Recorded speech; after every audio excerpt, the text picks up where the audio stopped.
મિત્રો પહોંચી ગયા છીએ અમે નવરાત્રિના વેન્યુમાં. તો અહીંથી એન્ટ્રન્સ છે, આવી રીતે બોર્ડ મારેલો છે, આખું એન્ટ્રન્સ છે. પછી ઉપર સીડી ચડવાની છે. તો ચાલો ઉપર પહોંચીને પાછું તમને આગળ બતાવું. પહોંચી ગયા છીએ અમે, તમને જે રીતે કીધું હતું એ નવરાત્રિનો હોલ છે આ. તમે બધા દર્શન કરી શકો છો. અંબે માતાજીની સ્થાપના કરેલી છે. આવી રીતે છે આગળ આખો વ્લોગ. બધા અહીંયા બેઠા છે. તો આપણે જોઈએ આગળ હવે કેવી રીતે અમે નવરાત્રિ રમશું, શું કરશું, બધું તમને આગળ બતાવું.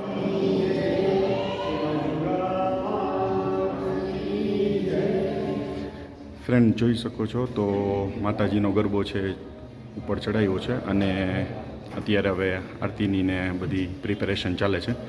તો આરતીને થઈ જાય પછી આપણે આગળ કન્ટિન્યુ કરીએ.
હવે ગરબા રમી લીધા છે. અહીંયા જનરલી લાસ્ટ આરતી થશે. પહેલાં થાળ બોલશે, પછી આરતી છે અને પછી પ્રસાદીનું આયોજન છે. તો જોતા રહેજો. કાલે મળીએ. હવે આમાં જમવાનું છે અને જમવાનો હોલ છે, તો તમે જોઈ શકો છો. ને હવે જમવામાં આજે શું છે પ્રસાદીમાં તમને બતાવું છું. આજની પ્રસાદીમાં વડાપાઉં છે.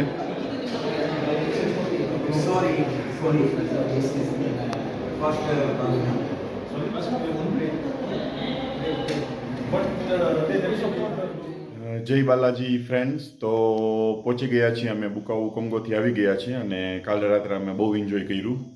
નવરાત્રિ રમવાની બી બહુ મજા આવી અને બહુ સરસ આયોજન હતું.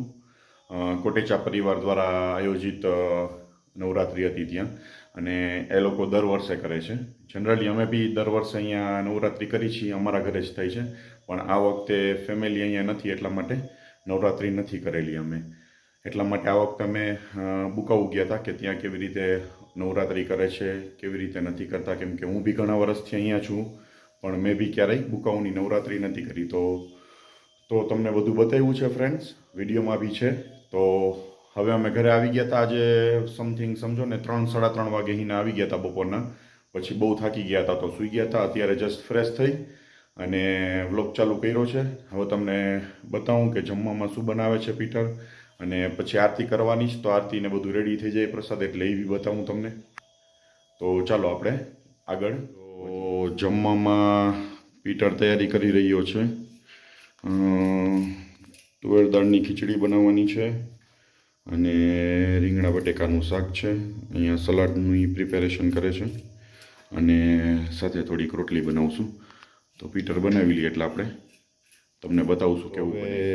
આરતી માટે તૈયારી થઈ ગઈ છે. અહીંયા ધૂપ ચાલુ કરી દીધું છે અને અહીંયા આરતીની થાળી રેડી છે. અહીંયા આરતીની થાળી છે, પ્રસાદી છે માતાજીની, અને આવી રીતે છે ને માતાજીનો ગરબો બી પેટાવી દીધો છે. તો આરતી કરી અને પછી આપણે મળીએ. પીટરે ત્યાં સુધીમાં જમવાનું બનાવી નાખ્યું હશે, તો પછી તમને બતાવું એને કેવું જમવાનું બને. જમવાનું બની ગયું છે અને પીટરે બનાવ્યું છે તુવેર દાળની ખીચડી, રીંગણા બટેકાનું શાક, લીલી હળદર છે, રોટલી, શેકેલા મરચાં અને છાશ. તો જમી લઈએ. તો ફ્રેન્ડ્સ, આજના વ્લોગમાં આટલું જ. આજે અમે ગઈકાલે જે નવરાત્રિમાં ગયા હતા હવે જમીને આજનો વ્લોગ છે એ આપણે અહીંયા જ એન્ડ કરી છીએ. પાછા મળશું એક નવા વ્લોગ સાથે કાલે, અને ત્યાં સુધી તમે ચેનલમાં નવા હો તો સબસ્ક્રાઈબ કરજો, શેર કરજો અને કોમેન્ટ કરવાનું નહીં ભૂલતા. જય બાલાજી.